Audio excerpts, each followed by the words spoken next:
Our teachers from elementary up are heroes fighting ignorance with poor paper weapons. We are condemning the future of our race to menial occupations abroad.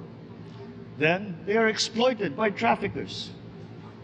Once we had an education system that prepared coming generations for more and better jobs. There is hope for a comeback. Vice President and soon-to-be Secretary of Education, Sara Duterte Carpio, will fit that mission to a T. We won't be caught unprepared, under-equipped, and understaffed to fight the next pandemic.